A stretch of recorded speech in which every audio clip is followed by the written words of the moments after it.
মাস 10 দিন গর্ভে ধরে প্রসব যন্ত্রণা সহ্য করে, 10 মাস 10 দিন গর্ভে ধরে প্রসব যন্ত্রণা সহ্য করে করেছেন যে মা জন্মদান।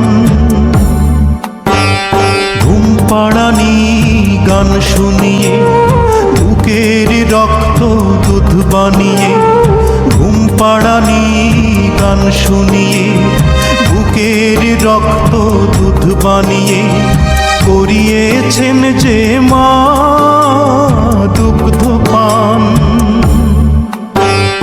যে মা ছিল বাড়ির রানী সে মা হলো কেন চাকরানী?